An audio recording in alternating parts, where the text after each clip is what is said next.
Hello everyone, this is ARK representing ARK9. Today we are going to start a very interesting topic. जी हाँ, ECB पे बात करने वाला हूँ. चैप्टर 9 CFL और सी एक्टिव के लिए भी इंपॉर्टेंट है.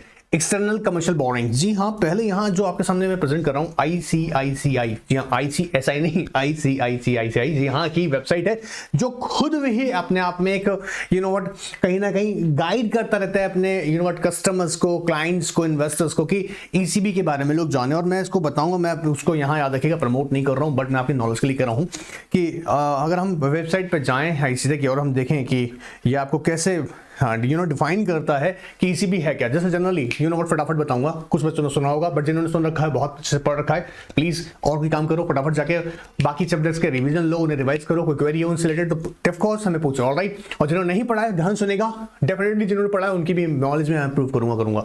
तो एक्सटर्नल कमर्शियल बोरिंग का मतलब यहाँ पर ये है कि हमारी इंडियन एंटिटीज को ना पैसे का जरूरत पड़ गया है, और ये इंडियन एंटिटीज जो कि एलिजिबल एंटिटीज होंगी, बताऊंगा अभी, वो लोग बाहर से, जी हाँ मतलब ऐसे लोगों से जो नॉन रेजिडेंट एंटिटीज हैं, मतलब हमारी इंडियन एंटिटीज नहीं है, उनसे फंड रेज कर सकती हैं. वो एंटिटीज जरूरी नहीं सिर्फ एंटिटीज हो, वो इंडिविजुअल्स भी हो सकते हैं. क्या कॉन्सेप्ट है बताऊंगा.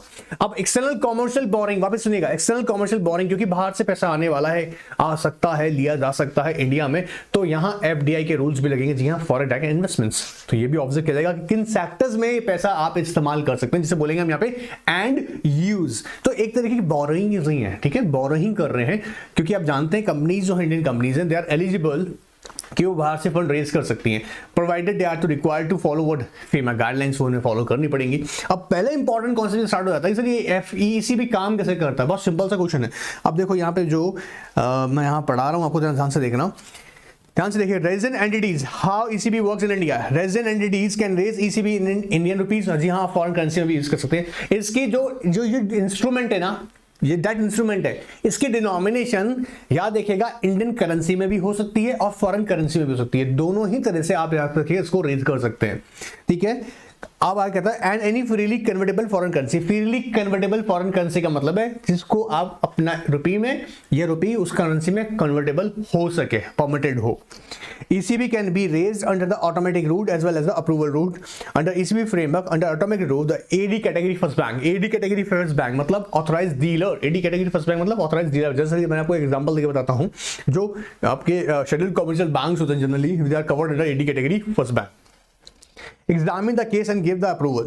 And it is wanting to raise ECB under the automatic route may approach the AD category first bank like देखो अब अपना प्रमोशन तो करेंगे नहीं, ICICI Bank with the proposal along with the duly filed ECB forms.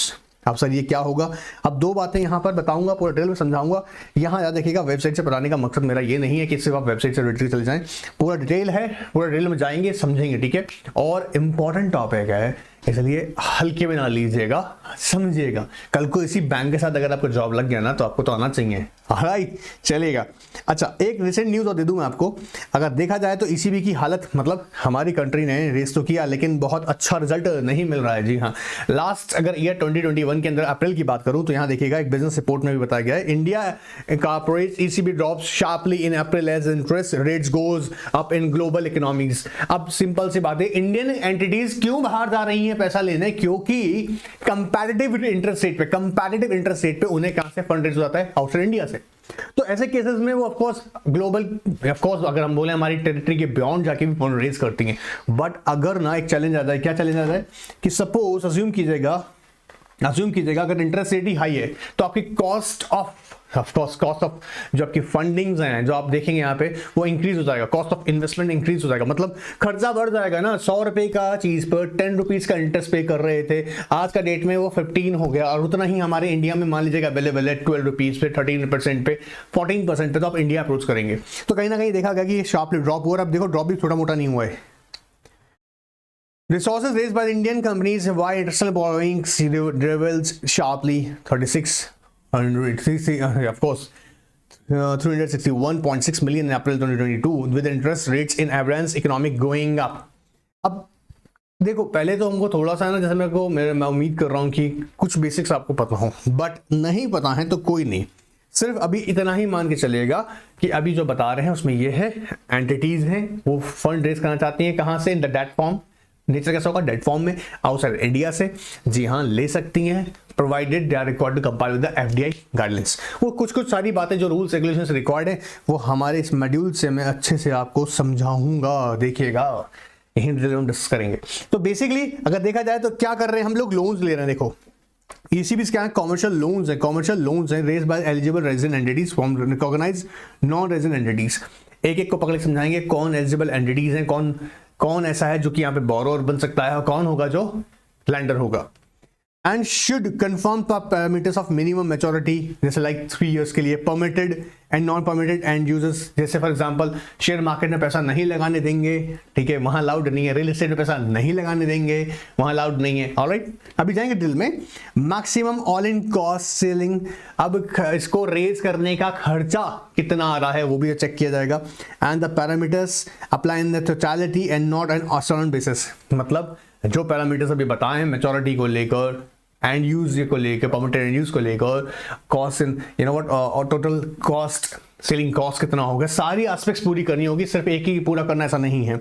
So without waste time देखिए, जैसे मैंने बताया आपको कि 2 फॉर्मेट में की सकती हैं। एक तो होता है FCY का मतलब है यहाँ पे फॉरेन करेंसी, FCY का मतलब है फॉरेन करेंसी, एक है INR मतलब इंडियन रुपीज के अंदर। सो लेट्स अंडरस्टैंड, कह रहा है forms of ECB, any freely convertible foreign currency, किस में रेज कर सकते हो, any freely convertible foreign currency, dollars में हो सकता है, आंसर इज यस, ठीक है। और दूसरा कह रहा है आपके लिए रुपी में भी, दोनों ऑप्शन आपके पास अवेलेबल है। क्या कर रहे हैं, फंड रेज करने जा रहे हो, थोड़ा सा देखो, बस हल्का सा एग्जांपल है, समझो जो फंड आप यहाँ पर डेट फॉर्म में इंडिया में रेज करते, उसके बजाय आप किसी और कंट्री से कर रहे हो, उसका नाम क्या दे रहे हैं, नॉन रेजिडेंट एंटिटी, ठीक है। Let's understand, loans including bank loans, floating और फिक्स्ड रेट नोट्स। फ्लोटिंग और फिक्स्ड रेट नोट्स का मतलब है जिन पे इंटरेस्ट रेट कैसी है, फ्लोटिंग मतलब जो मार्केट के अकॉर्डिंग ऊपर नीचे चेंज होता रह सकता है। फिक्स का मतलब फॉर एग्जांपल से 8%, तो 8% ही आपको जब तक उसका टेन्योर पे करना पड़ेगा, clear. So floating and fixed rate notes, bonds, debentures other than fully and compulsory convertible instruments. ध्यान सुनना, कन्वर्टेबल इंस्ट्रूमेंट्स, अगर वो कन्वर्ट किसमें हो जाएगा, लेटर ऑन इन इक्विटी, वो इसमें यहाँ कवर नहीं होगा। तो बॉन्ड्स, प्योर बॉन्ड्स, डिबेंचर्स, ठीक है। And trade credits beyond 3 years, usually trade credit की जरूरत पड़ता रहता है। आप देखेंगे जो भी इंटरनेशनल लेवल पे बायर होता है ना, जैसे फॉर एग्जांपल आपकी कंट्री से कोई इंपोर्टर है, वो कुछ परचेस कर रहा है किसी दूसरी कंट्री से, तो वहां पर वो ट्रेड क्रेडिट के लिए भी बैंक्स को याद रखिएगा अप्लाई कर सकता है, वहां से जो ट्रेड क्रेडिट फैसिलिटी मिल रही है। लेकिन वो कितने टाइम के लिए कह रहा है, कम से कम 3 ईयर, क्योंकि यहाँ पर मिनिमम मैच्योरिटी का पीरियड भी चेक करना है हमको।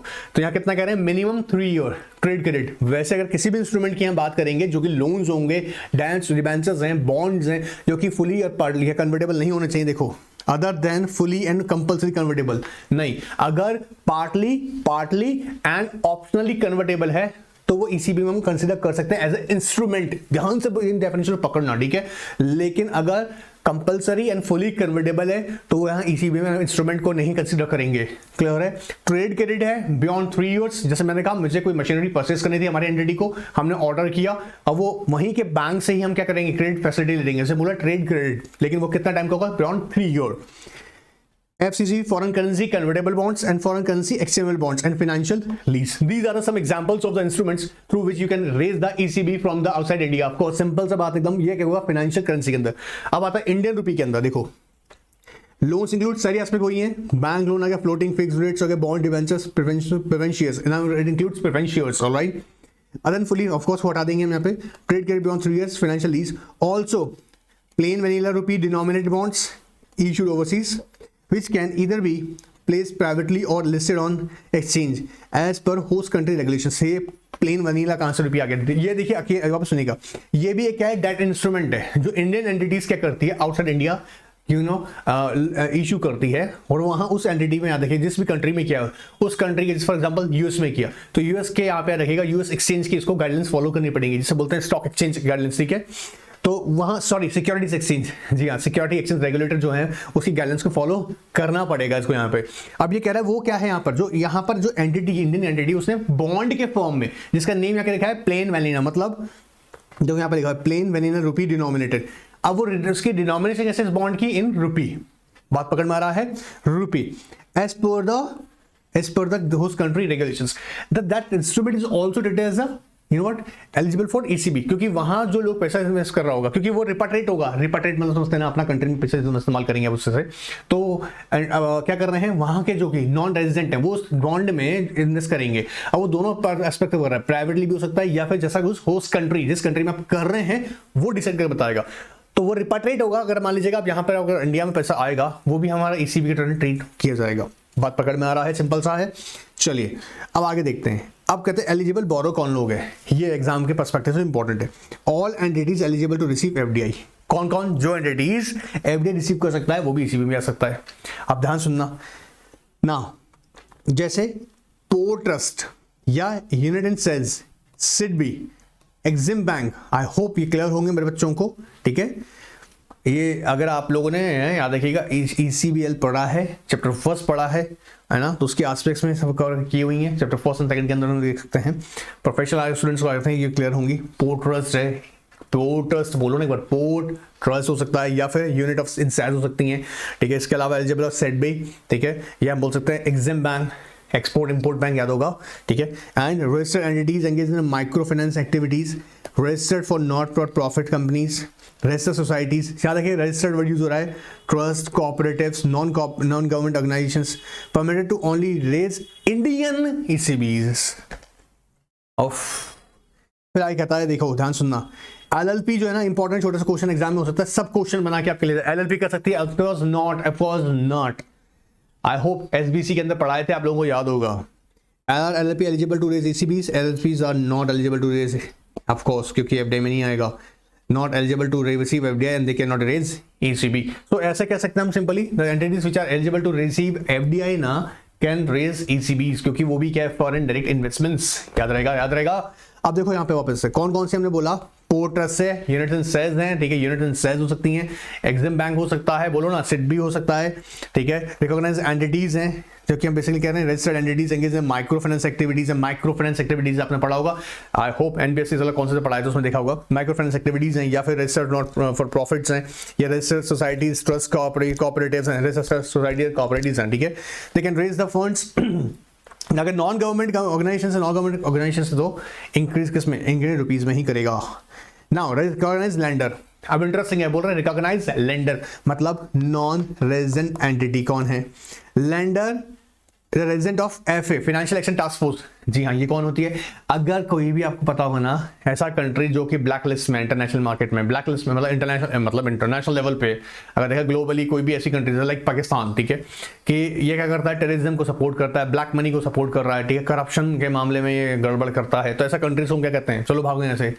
तो फाइनेंशियल टास्क फोर्स क्या एक अथॉरिटी है जो ऑब्जर्व करता है कि जो anti Babri anti corruption practices करती हैं, याद रखिएगा, उन कंट्रीज के साथ बिजनेस नहीं करना है। तो अगर अब ये जो इसकी एफए, देखिए जो फाइनेंशियल एक्शन टास्क फोर्स बोल रहे हैं, ये बेसिकली क्या करती है, ये उन कंट्रीज मेंबर को अपना मेंबर बनाती है जो कि फेयर डीलिंग करते हैं international, of course international level पे क्या बाबरी या प्रिवेंशन ऑफ मनी लॉन्ड्रिंग जैसी एक्टिविटीज को रोकते हैं, ठीक है। तो ऐसी कंट्रीज की मेंबर होती हैं।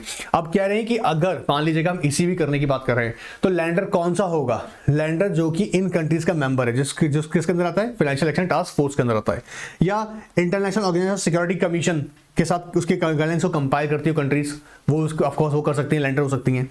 Including a transfer of ECB, however bilateral and regional financial institution where India is a member country will also be considered as a recognized lender. Multilateral मतलब समझ रहे हैं ना, जैसे फॉर एग्जांपल इंडिया और रशिया ने कोई कंट्रैक्ट किया हुआ है, तो वो आपस में इसके क्या कन्वेंशन के थ्रू याद कर रहा है, जैसे बोलते हैं ट्रीटी एग्रीमेंट, कि दोनों कंट्रीज आपस में इस बिजनेस को भी प्रमोट करेंगी साथ में मिलकर। वहां पे भी हो सकता है जिस कंट्री, जैसे multilateral and regional financial institution आपका क्या है, जैसे फॉर एग्जांपल आपका regional financial institution like RBI is one of the member of what, world bank, तो उसके साथ भी ट्रांजेक्शन कर सकते हैं, जहां पर आपका रीजनल फाइनेंशियल इंस्टीट्यूशन आरबीआई जहां पर आपका मेंबर होगा, ऑलराइट, उनके साथ भी आप कर सकते हैं, ईसीबी कर सकते हैं, मतलब वहां से वो लैंडर हो सकते हैं। Individual as a lender can only be permitted if they are a foreign equity holder or for subscription of bonds listed abroad। अब क्या हो रहा है, कोई भी ऐसा, जैसे मान लीजिए कंपनी ने इक्विटी इशू किया, ठीक है, वो जो फॉरेन आपका जो फॉरनर है, जी हाँ, जो फॉरनर आपका शेयर होल्डर है, इक्विटी शेयर होल्डर है, वो भी हो सकता है, उससे भी आप कर सकते हैं कि individual as a lender can only be permitted if they are foreign equity holder और फॉर सब्सक्रिप्शन टू बॉन्ड्स और डिबेंचर लिस्टेड अब्रॉड। तो कौन सी सिक्योरिटीज आपकी इक्विटी या बॉन्ड डिबेंचर्स, इंडियन कंपनी की सिक्योरिटी कौन सी, इक्विटी बॉन्ड और डिबेंचर्स जो लिस्टेड कहाँ है, आउटसाइड इंडिया, और उसको होल्ड करके किसी इंडिविजुअल ने, ठीक है, वो भी लैंडर हो सकता है। फॉरेन ब्रांचेस, अच्छा उनका पैसा जो आ रहा होगा ना इंडिविजुअल्स का, याद रखिएगा वो जो परमिटेड एफडीआई सेक्टर्स है वहीं पर ही, ऐसा नहीं कि इक्विटी आपने फॉरेन इक्विटी होल्डर को दे रखा, वो परमिटेड नहीं, उस सेक्टर में इन्वेस्ट कर रहे हैं, वैसे यूजुअली सब में ही है बट एक लिमिट के अकॉर्डिंग है, भी बताएंगे। Foreign branches subsidies in Indian banks of Indian banks are permitted as a recognised lender only for देखो यहाँ पे भी इंटरेस्टिंग है, बोला फाइनेंशियल करेंसी ईसीबीज के लिए कौन सा कह रहा है, foreign branches subsidies of Indian banks, foreign branches of subsidies of Indian banks are permitted as recognised lender only for foreign currency ECBs except FCCB and FCEB, इसको छोड़ के foreign branches and subsidies of Indian bank subject to the applicable prudential norms can participate as arrangers, underwriters, subject market makers, trader for rupee denominated bonds issued overseas। अब ये other activities भी कर सकती हैं, कैसे, जैसे देखो इंडियन एसबीआई है, ठीक है, इनकी सब्सिडीज हैं, इनकी ब्रांचेस अगर हम बात करते हैं एक बार, चलिए एग्जांपल लेते हैं ब्रांचेस, तो इनकी ब्रांचेस ऑलमोस्ट हर एक कंट्री में, मतलब एलिजिबल कंट्रीज के अंदर हैं, है ना। अब यहाँ पे समझना कॉन्सेप्ट क्या है, उन कंट्रीज में जहां एसबीआई की ब्रांचेस हैं, वो ब्रांचेस के साथ में आप देखिएगा वो कौन कौन सी एक्टिविटीज कर सकती है। पहली बात तो बोल रहा है कि ऑफ कोर्स वहां से भी हम जनरेट कर सकते हैं, वो लेकिन फॉरेन करेंसी में ही करेंगे, ठीक है, स्मार्ट टाइम से चलाएंगे, फॉरेन करेंसी में ही आपको करेंगे ईसीबीज, वो बैंक की ब्रांचेस जो है, इंडियन कंपनी बैंक की ब्रांचेस या फिर सब्सिडीज है। दूसरी एफसीसीबी और एफसीईबी के ट्रांजेक्शन में नहीं अलाउड है, लेकिन अगर मार्केट मेकर की बात किया जाए, अंडरराइटर की बात किया जाए, तो ऑफकोर्स वो ब्रांचेस आपको ये फैसिलिटी प्रोवाइड कर सकता है। क्लियर एकदम। चलिए, हावर अंडरराइटिंग बाय फॉरेन, देखो यहाँ पे इंपॉर्टेंट है चीज भी, however underwriting by foreign branches subsidies of Indian bank for issuance by Indian banks will not be allowed. अगर इंडियन बैंक कर रहा है और फिर अंडरराइटिंग कौन कर रहा है, उनकी ब्रांचेस कर रही हैं या सब्सिडीज कर रही हैं, वो अलाउड नहीं है। फिर समझ में आया, फैसिलिटी प्रोवाइड कर सकते हैं ब्रांचेस अंडरराइटिंग की, लेकिन किसको नहीं करेगी, कोई इंडियन बैंक है उसी बैंक को, पता है इंडियन बैंक कर रहा है और उसी की ही सब्सिडरी है या फिर ब्रांचेस हैं, वो क्या कर रही है, अंडरराइटिंग फैसिलिटी, वो अलाउड नहीं है। अब लेंडर का देखो यहाँ दो लिस्ट इनको एक साथ ही रखना है, तो हमने अगर देखा कौन कौन जो कि पार्टिसिपेंट्स होंगे, मतलब बोरोवर्स, कौन कौन हो सकता है, पोर्ट ट्रस्ट हो सकता है, याद कर लो अभी यार, पोर्ट हो सकता है, एग्जिम बैंक हो सकता है, सिडबी हो सकता है, या यूनिट एंड सेल्स हो सकती हैं, रजिस्टर्ड एंटिटीज हो सकती हैं, सोसाइटीज हो सकती हैं, ट्रस्ट हो सकती हैं, कॉर्पोरेटिव सोसाइटीज होती हैं, नॉन गवर्नमेंट ऑर्गेनाइजेशंस हो सकती हैं, ऑलराइट, इंडियन रुपीज में, लेकिन ये लोग करेगा कौन, नॉन गवर्नमेंट ऑर्गेनाइजेशंस। ठीक है सर। अगर हम बात करें लैंडर्स, एलएलपी कर सकता है, एलएलपी इनको अलाउड ही नहीं है अपडेट रिसीव करना, तो वो भी ईसीबी नहीं आ सकता, वो ईसीबी नहीं आ सकता। बाकी जो अगर देखा जाए जो कि फाइनेंशियल एक्शन टास्क फोर्स या international organisation of security commission के कंप्लाइंट कंट्रीज हैं, जी हाँ, वो एलिजिबल लैंडर्स हैं, मल्टीलेटरल या जहाँ रखेगा जहाँ इसके साथ में मल्टीलेटरल एंड आपका रीजनल फाइनेंशियल इंस्टीट्यूशन, मतलब हमारे केस में क्या बोलेंगे इंडिया में आरबीआई, जिनका मेंबर है, वहां से भी लैंडिंग रिसीव की जा सकती है, मतलब वो लैंडर्स हो सकते हैं वो लोग। इसके अलावा इंडिविजुअल भी हो सकता है, प्रोवाइडेड वो फॉरेन इक्विटी होल्डर हो या बॉन्ड या फिर डिबेंचर होल्डर हो, जो कि सिक्योरिटीज आपकी अब्रॉड में लिस्टेड है, जैसे एग्जांपल टाटा, ऑलराइट, इन्फोसिस, या हम बात करें ना अदर नंबर ऑफ रेंडेक्सी इन विप्रो, तो जिनके लिस्टेड हैं उनके इंडिविजुअल्स भी लैंडर हो सकते हैं। ठीक है। एंड लास्ट वन इज यहाँ पे फॉरेन ब्रांचेस जैसे सब्सिडीज ऑफ इंडियन बैंक्स की हैं, तो ऑफ कोर्स वो भी आपको फैसिलिटी प्रोवाइड कर सकती है, प्रोवाइडेड वो सिर्फ फॉरेन करेंसी में ही करेंगी। चलिए, मैच्योरिटी अगर बात करते हैं तो कहता है एवरेज मैच्योरिटी हम कितनी रखे थे, जैसे मैंने आपको कहा था 3 ईयर कम से कम रहता ही रहता है। जैसे ट्रेड क्रेडिट के लिए मैंने कहा था कम से कम 3 साल ही, ऐसे ज्यादा का होगा तभी वो ट्रेड क्रेडिट ईसीबी कैटेगरी में कंसिडर कर सकते हैं। सो यहाँ देखिएगा, minimum average maturity period is will be 3 year. However manufacturing sector companies raise ECB with, अब देखो यहाँ पे वर्ड यूज किया इसने, minimum average maturity period of 1 year for ECB up to 50 million. Manufacturing, क्योंकि यहां पर क्या कर रहा है, मैन्युफैक्चरिंग यूनिट है, कंटेनर्स प्रोडक्शन से रिलेटेड है, लेकिन अगर उसको ईसीबी रेज करना है, लेकिन उसकी लिमिट बोली कितनी, up to 50 million USD 1 year तक का कर सकता है। वैसे 3 ईयर से कम नहीं होता है, लेकिन मैन्युफैक्चरिंग के बाद फिर सुनो ना, मैंने 3 ईयर से कम नहीं होगा, लेकिन अगर मैन्युफैक्चरिंग सेक्टर है, मैन्युफैक्चर में कोई सेक्टर में कई कंपनीज हैं और अप टू 50 मिलियन यूएसडी, कौन सा 50 मिलियन यूएसडी ईसीबी 1 ईयर तक का परमिटेड है, और इट्स इक्विवेलेंट पर financial year, or its equivalent per financial year. All right, sir. Now, for the if ECB is raised from the foreign equity holder eligible है, हाँ जी, and utilized for working capital purpose, general corporate purpose or repayment of rupee loans, तो कह रहा है minimum कितना रहेगा, फिर ये 5 ईयर। फिर समझना क्या कह रहे हैं, ध्यान सुनना। अगर मैन्युफैक्चरिंग सेक्टर यूनिट है, सेक्टर कंपनीज है, मैन्युफैक्चरिंग के लिए पैसा लिए हैं, ठीक है, अप टू 1 ईयर, सॉरी हाँ ऑफकोर्स 1 ईयर के लिए कर सकता है, क्योंकि मिनिमम वैसे 3 ईयर रहता है, लेकिन ये 1 साल के लिए परमिटेड है। मिनिमम यूएसडी कितना है, 50 और इट्स इक्विवेलेंट पर फाइनेंशियल ईयर लिमिट है, पर फाइनेंशियल ईयर, ठीक है जी सर, यहाँ तक क्लियर हमको। अब अगर कोई फॉरेन इक्विटी होल्डर है, उससे अगर फंड रेज कर रहा है वर्किंग कैपिटल के लिए, जनरल कॉर्पोरेट पर्पस के लिए, ठीक है, तो ऐसे केसेस में कम से कम जो होगा मिनिमम मैच्योरिटी पीरियड होगा, एवरेज कितना होगा, 5 ईयर। ये याद रखना हमको, working capital, general corporate purpose, repayment of, मेरे बच्चों को जनरल कॉर्पोरेट पर्पस या रिपेमेंट कैपिटल, ये लोन्स वगैरह या क्लियर होगा, आई होप। नहीं है तो अलग से व्हाट्सएप पर NRK 9 के व्हाट्सएप जो ऑफिशियल नंबर है वहां पे अपना टाइप करके भेजो प्रॉब्लम, मैं आंसर करूंगा, ठीक है। विद इन 24 आवर्स सबको आंसर मिल जाएगा, ठीक है, 100% मिलेगा। Due to some professional work, क्योंकि सिर्फ एकेडमिक वर्क नहीं होता है, प्रोफेशनल वर्क भी रहता है, तो थोड़ा आगे पीछे टाइम हो सकता है, बट विद इन 24 आवर्स आपको आंसर मिलेगा। Anyways, call and a put option if any shall not be exercisable prior to completion of minimum, of course. अब आप जानते हो ना, सुनो मेरी बात, ध्यान से सुनो, जो हम बात करते हैं डेरिवेटिव्स की, call and put option, call and put option. अब कॉल एंड पुट ऑप्शन अगर बात करूं तो अगर इसको डेरिवेटिव ट्रेड करना है, आपको डेरिवेटिव ट्रेड करना है किसमें, एसीबी के इंस्ट्रूमेंट्स के अंदर, कहता है कम से कम जो आपका मिनिमम एवरेज मैच्योरिटी पीरियड है, जब तक ये कंप्लीट नहीं हो जाएगा, जो भी आपने प्रोवाइड किया हुआ है अपने इंस्ट्रूमेंट के अंदर, वो जब तक कंप्लीट नहीं हो जाएगा, याद रखिएगा, आप कॉल एंड पुट ऑप्शन बीच में ट्रेड नहीं कर सकते हैं। कॉल एंड पुट का समझ में आ रहा होगा ना, buy and sell through the derivatives contract, ठीक है। If any shall not be exercised prior to the completion of minimum average maturity, मेरे बच्चों को क्लियर होगा ये मिनिमम मैच्योरिटी का कॉन्सेप्ट। 3 ईयर, वैसे 3 ईयर मैन्युफैक्चरिंग सेक्टर में अगर कंपनीज हैं, then 1 year provided up to $50 million for per financial year. Otherwise अगर किसी फॉरेन इक्विटी होल्डर से फंड रेज करें for working capital, for general corporate purpose, repayment of rupee denominated loans, in that case minimum maturity 5 year. और हर fourth one जो कि important aspect हमें क्या रखना है कि अगर जब तक ये मिनिमम मैच्योरिटी पूरी नहीं हो जाएगी, याद रखिएगा, आप उस इंस्ट्रूमेंट के अंदर call and put option exercise नहीं कर सकते हैं। आई होप क्लियर होगा। Cost all in cost ceiling पर एनम हर साल 450 BPS। मेरे बहुत बच्चों को देखा है 400 BPS नहीं पता होता है एक्चुअली। इसका वैसे तो देखो मजे की बात है, इसको सही तरह से सीखना है ना, सेपरेट क्लास होना चाहिए। It takes 30 to 40 minutes lecture अच्छे से समझने के लिए। वेट अगर शॉर्ट में बता दूं, बेसिकली क्या है ना, ये 450 जो है यहाँ पे बताया गया है कि इंटरेस्ट रेट, जैसे क्या होता है ना, जैसे मान लो एज्यूम कर लेते हैं एक बार, इंडिया, ठीक है, इंडिया और लंदन, ठीक है, दोनों में इंटरेस्ट रेट में, एक मान लीजिए इंटरेस्ट रेट की बात करें, दोनों में डिफरेंसेस जो होते हैं, डिफरेंसेस। अब परसेंटेज डिफरेंसेस, तो परसेंटेज ऑफ डिफरेंस का मतलब फॉर एग्जांपल आने वाले टाइम में इंटरेस्ट रेट में जो परसेंटेज चेंजेस हो सकता है, ठीक है, प्रोबेबिलिटी है।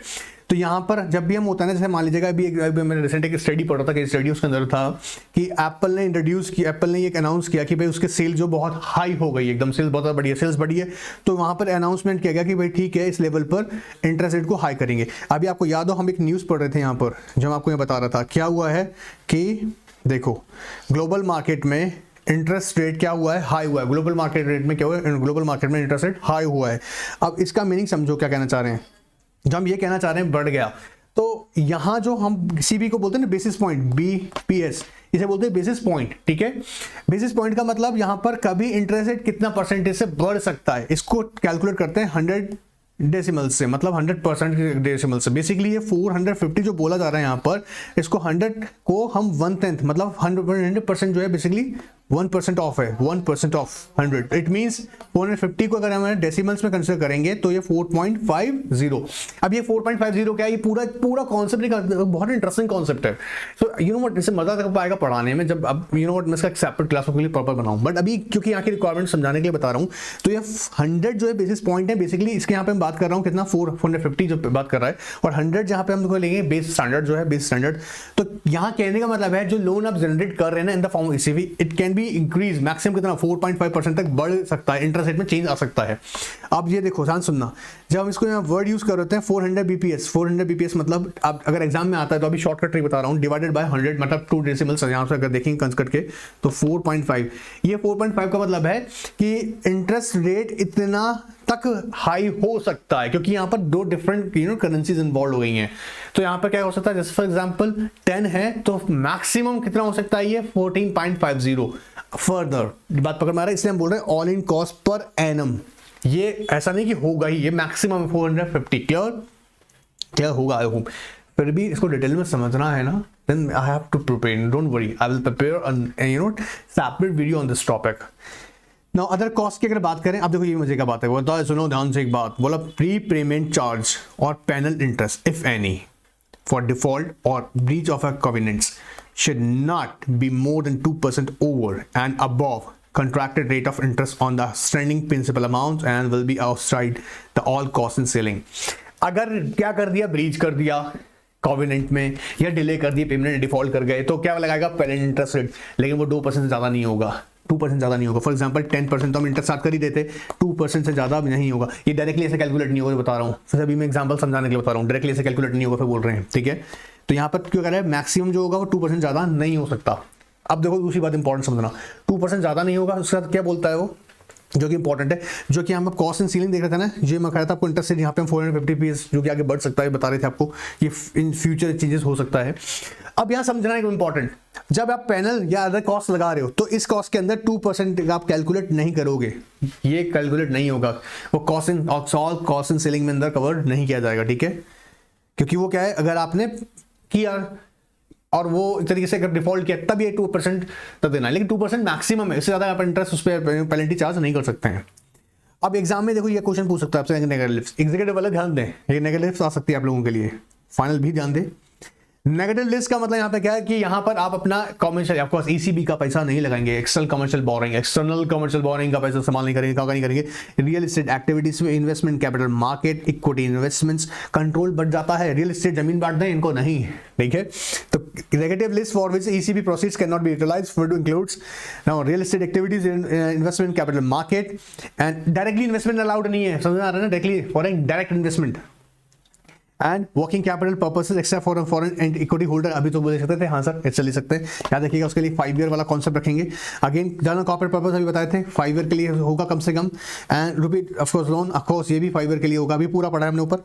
On lending to entities for above activities, या फिर इन पे एक्टिविटीज के लैंडिंग की बात करें। अब ध्यान सुनना, real estate activities, investment, capital market, equity investments directly allowed नहीं है, फिर समझ वाला डायरेक्टली अलाउड नहीं है, ये डायरेक्टली इन्वेस्टमेंट्स नहीं हो सकती है ईसीबी की इसके अंदर। बात पकड़ में आ रहा है, ईसी में आप वहां से फंड रेज किया, समझना बहुत ध्यान से, हर्षद मेहता बनने की कोशिश ना करें आप लोग, क्या आपने बाहर से फंड रेज किया और सीधा कैपिटल मार्केट में इन्वेस्ट कर दिया, रियल एस्टेट में पैसा, अरे बैंड बच जाएगा रियल एस्टेट का, समझ में आ रहा है। आप प्राइजेस कहां से कहां ले जाओगे, पूरा स्टॉक मार्केट हिला के रख दोगे। तो क्या था कि डायरेक्टली आपको यहाँ पे इन्वेस्टमेंट अलाउड नहीं है। अब देखो अब आता है खेल किसका, एक्सचेंज रेट। अब देखते हैं foreign currency denominated ECBs, change of currency of foreign currency into, अब ये तो होगा, चेंज होगा नहीं होगा सोचने वाला बात है। तो हम क्या कह रहे हैं इसमें, change of currency of foreign currency ECB into Indian rupee ECB can be at the exchange rate prevailing मतलब करंट जो होगी, कौन सा, on the date of agreement between the parties concerned for such change और at any exchange rate which is less than at rate prevailing on the date of agreement if consented by the ECB lenders।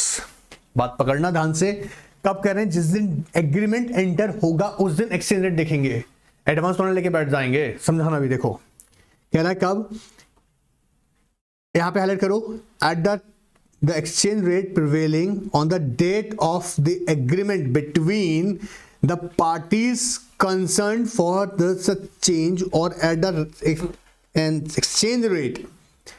दो चीज आ गई, जिस दिन parties agree कर रहे हैं मतलब एग्रीमेंट में एंटर हो रहे हैं, उस दिन जो एक्सचेंज रेट रहेगा करेंसी का, फॉरेन करेंसी का एंड रुपी का, ये एक्सचेंज रेट रहेगा, उसको ऐसा कंसिडर करेंगे जो उस दिन होगी।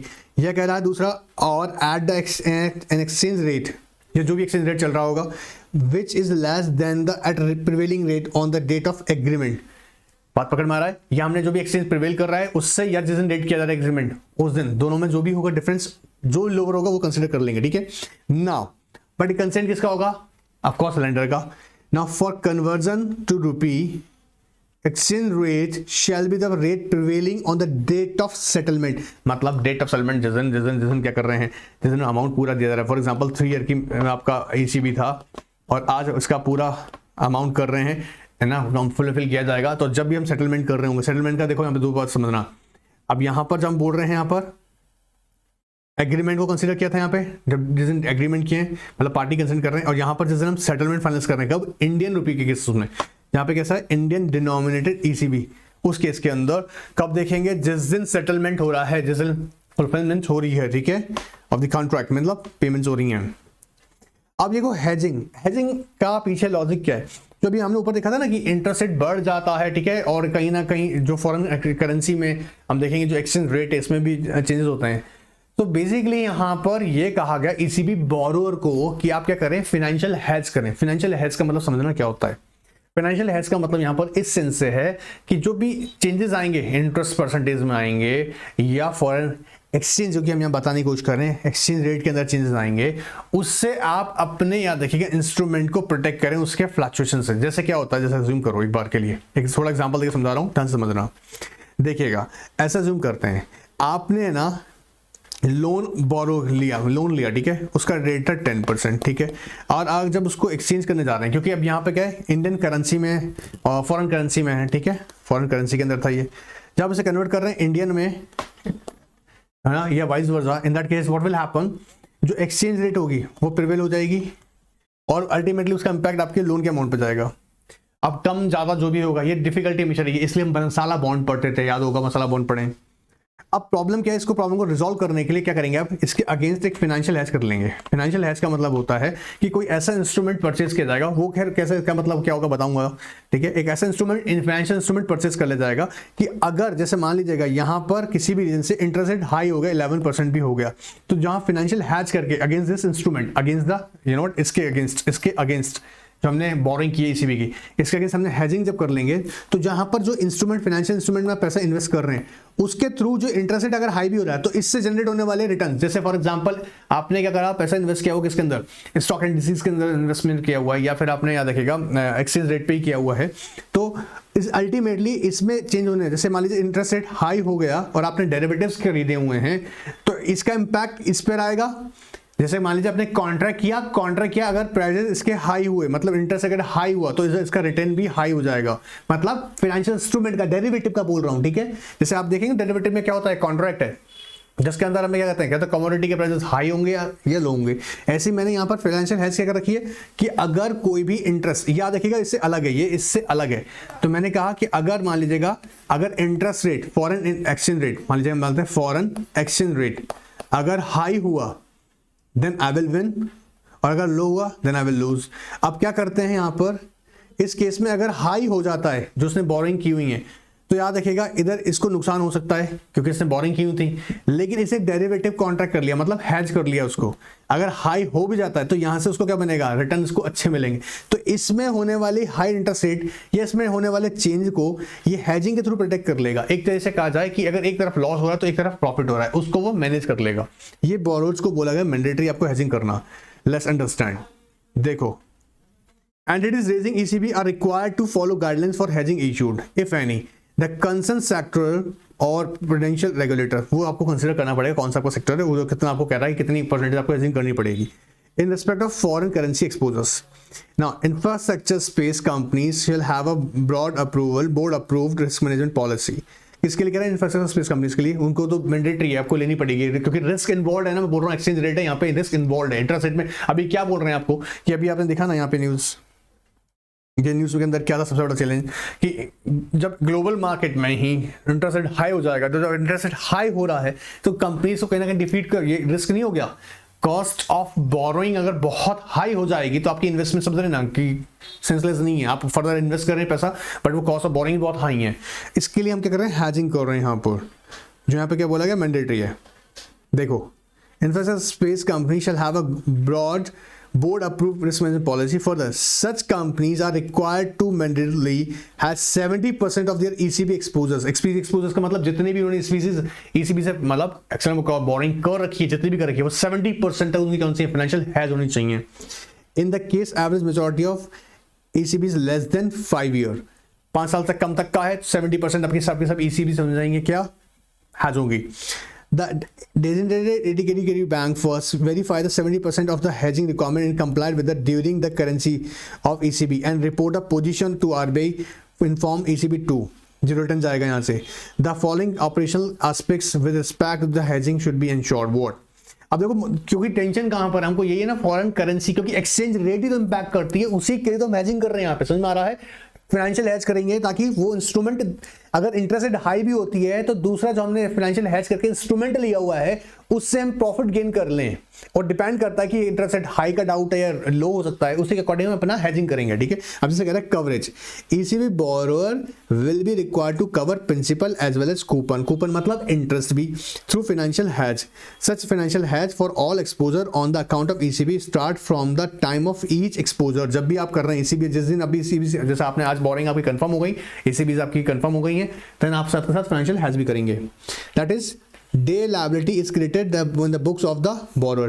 क्लियर है? डे लायबिलिटी मतलब जिस दिन आपको ECB आपकी सेंक्शन हो गई है, आपका कमर्शियल बोरिंग आपको सेंक्शन हो गई, उस डे से आपको ECB बोरिंग लायबिलिटी स्टार्ट हो गई, साथ के साथ आप क्या करेंगे, हेजिंग भी करना स्टार्ट करें.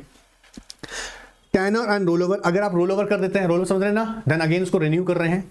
A minimum tenure of 1 year of the financial hedge, कम से कम 1 साल का रखेंगे. A tenure will be the periodical rollover, daily ensuring that exposure on the account of ECB is not unhedged at any point of time. बात पकड़ में आ रहा है? तो tenure कम से कम hedging का 1 year रहेगा, और रोल ओवर कर रहे हैं तो उसको आपके साथ क्या करना होगा, कि आप इंश्योर करें कि वो अनहेज ना हो. सिर्फ इसीलिए करते हैं हेजिंग, आप समझ में आ रहा है ना, जो जिसकी वजह से एक्सचेंज रेट की वजह से जो आपकी बोरिंग पे इंपैक्ट आता है ना, नेगेटिव इंपैक्ट आता है, उसको कंट्रोल करने के लिए, बैलेंस करने के लिए, मेंटेन करने के लिए. ठीक है. Now natural hedge, natural hedge is लिeu of the financial hedge, मतलब किसके बदले कह रहा है, फाइनेंशियल हेज के बदले में. Will be consider only to the extent of projected cash flow revenue in the matching currency net of all other project outflows. For this purpose ECB may be considered naturally hedged if of export has been maturity cash within the same accounting year in an arrangement structure where the revenues are indexed to foreign currency will not be considered as a natural hedge. Natural hedge का मतलब यहाँ पे क्या कर रहे हैं, जहाँ आपको देखो समझिए कि वर्ड यूज किया, natural hedge in lieu of financial hedge will be considered only to the extent of projected cash flow revenue in matching currency. अब मान लीजिएगा एक कंपनी है जिसका बिजनेस भी कहाँ चल रहा है, बाहर ही चल रहा है. ठीक है, और बाहर की जिस कंट्री से उसने ECB किया, उसी कंट्री से उसका बिजनेस एक्टिविटी चल रहा है, वहीं से वो क्या कर रही है, मनी जनरेट भी कर रही है एक तरफ से, तो उसी करेंसी में बिजनेस भी कर रही है जिस कंट्री के साथ में, वहीं उसका बिजनेस ट्रांजेक्शन भी हो रहा है. वहाँ हेजिंग करने जो नहीं पड़ता, क्योंकि वो ऑलरेडी क्या हो रहा है, नेचुरली हेज हो रहा है, क्योंकि वो वहीं बना रही है, उसी से ECB की हुई है, वहीं वो बिजनेस कर रही है, वहीं वो सेल कर रही है. यहाँ पे वर्ड देखो, प्रोजेक्टेड कैश और flow revenue matching currency. Matching currency है तो इसलिए करेंसी मैच अगर नहीं कर रही होती तभी तो हेजिंग करनी जरूरी है, क्योंकि एक्सचेंज रेट मार देता है आपको. क्लियर हो रहा है? And net of the other projected outflows. तो नेचुरल हेज के अंदर क्या हो रहा है, आपको फाइनेंशियल ऑफ कोर्स हेज लेने का जरूरत नहीं है, क्योंकि आपका नेचुरल हेज के अंदर ऑटोमेटिकली प्रोटेक्ट हो रहा होगा, क्योंकि उस करेंसी में आपका सेम करेंसी में बिजनेस ट्रांजेक्शन कर रहे हैं. इसलिए अब देखो यहाँ पर है ना, ध्यान से, यहाँ हेजिंग की चिंता नहीं है आपको, क्योंकि आपका डिनोमिनेशन कैसा ECB का, इंडियन में. तो overseas investor are eligible to hedge their exposure in rupee through the permitted derivatives product with the AD category banks. क्यों अब इनको टेंशन है, बोला ओवरसीज इन्वेस्टर्स को टेंशन है, क्योंकि अब रुपी आ गया ना, समझना.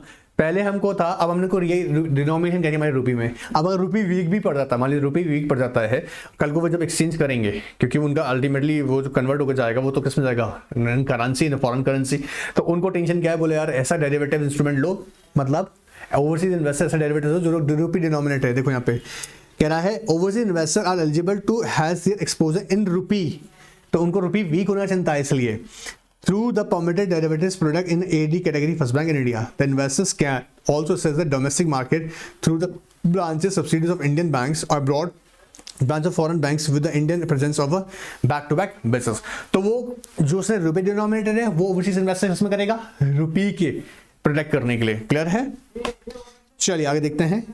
अब आगे कहता है, देखो यहाँ पे ध्यान से, Change of currency of borrowings. Change of currency of ECB from one freely convertible foreign currency to any other freely convertible foreign currency as well as to Indian rupees freely permitted. बोला इसमें allowed है. And change of currency from Indian rupees to any freely converted foreign currency is not permitted. क्योंकि इसकी denomination किसमें की हुई है हमने इंडियन में डिनोमिनेट किया, तो वो इंडियन रुपी में ही ECB ट्रीट करेंगे उसको, क्योंकि यहाँ पे फॉरेन करेंसी याद रखिएगा फ्रीली कन्वर्टेबल है, तो freely convertible into other freely convertible foreign currency और इंडियन रुपीस. बट अगर इंडियन डिनोमिनेटेड है तो इंडियन डिनोमिनेटेड को free of course foreign currency में कन्वर्ट नहीं करेंगे. क्लियर है, यहाँ पे कन्वर्जन नहीं होगा. ये इंपॉर्टेंट बात है, इसलिए तो हम रुपी डिनोमिनेटेड लाए क्यों थे, इसलिए तो लाए थे. बात पकड़ में आ रहा है. एक बार लिमिट देख लेते हैं फटाफट से. देखो, under the aforesaid framework all eligible borrower can raise ECB up to 750 million और equivalent per financial year. कितना अलाउड कर रहे हैं? 750 million per financial year. All right. Now under auto route, मतलब ऑटोमेटिकली रूट में कितना अलाउड किया है? 750 million. बात पकड़ में, all eligible borrowers can raise up to 750 million. Further, in case of a foreign currency denominated, ठीक है, ECB raise from a direct foreign equity holders, अगर equity holders से कर रहे हैं, and ECB liability equity ratio for ECB raise under this automatic route cannot exceed 7:1. मतलब direct equity ratio हम consider करेंगे, क्योंकि फॉरेन इक्विटी होल्डर्स आपके ले रहे हैं. ECB रेस किया आपने, मान लीजिएगा फॉरेन इक्विटी होल्डर्स अगर ECB रेस कर रहे हैं तो वो उसका रेशियो 7:1 से जाने होगा. इसमें ऑटोमेटिक रूट में. पहली बात, ऑटोमेटिक रूट में कितना 750 मिलियन तक अलाउड है. एलिजिबल बोर्ड 750 मिलियन तक रेस कर सकता है, ठीक है, पर फाइनेंशियल ईयर. सेकंड इंपॉर्टेंट बात कह रहा है, ऑटो रूट के अंदर आ गया. सेकंड ऑटोमेटिक रूट के अंदर क्या कर रहा है, जो फाइनेंशियल फॉरेन इक्विटी होल्डर है वहां से अगर ECB जनरेट हो रहा है तो उसका रेशियो देखेंगे लायबिलिटी, ठीक है, इक्विटी के अगेंस्ट में 7:1 मैक्सिमम ऑटोमेटिक रूट तक. However, this ratio will not be applicable if outstanding amount of all ECBs including proposed one is up to 5 million और इक्विवेलेंट. अब कह रहा है कि ये अप्लाई कब नहीं करेंगे. आप देखिए ये मैक्सिमम है 7:1, ठीक है, बट कब अप्लाई नहीं होगा, अगर सपोज अगर आउटस्टैंडिंग है, if outstanding amount of all CBCs including the propose one, अगर और भी है, अगर आप एक और कर रहे हैं देन कितना है वो 5 मिलियन तक का, तब ये आपको अलाउड नहीं होगा. For the borrowing entities will also be govern by the guidelines on debt equity ratio issued by the sector. जी हाँ, सेक्टर रेगुलेटर्स. फॉर एग्जांपल अगर हम इंश्योरेंस सेक्टर के लिए तो उसके लिए अलग होगा, RBI के लिए, अगर बैंकिंग के लिए तो RBI अलग स्पेसिफाई करेगा, मैन्युफैक्चरिंग स्पेसिफिक यूनिट्स उनके लिए अलग होगा. इट मीन्स दैट अगर सिंपल वर्ड्स में हमें याद रखना है तो हम क्या देखेंगे, 750 मिलियन USD डॉलर्स, ठीक है, एंड हम यहाँ साथ क्या कंसिडर करेंगे, पर फाइनेंशियल ईयर. ऑलराइट, पर फाइनेंशियल ईयर चलेगा, प्लस 7:1 मैक्सिमम रेशियो है किसके लिए, फॉरेन इक्विटी होल्डर केसेस में. बट अगर आपने ऑलरेडी आपके आउटस्टैंडिंग बोरोइंग्स हैं, आउटस्टैंडिंग ECBs हैं और आपने एक और करना चाह रहे हैं, लेकिन अब कितनी है 500 मिलियन USD तक, तब आपकी 7:1 की रेशियो अप्लाई नहीं होगा. एनीवेज, अब नेक्स्ट टॉपिक जो हमारा रहेगा वो होगा issues of guarantee bye Indian banks and finance institutions. याद रखिएगा, छोटा सा टॉपिक है लेकिन इंपॉर्टेंट है. ऑलराइट, नेक्स्ट सेशन में डिस्कस करेंगे. इसके लिए पहले इसका टेस्ट जरूर अटेम्प्ट कर लेना आज.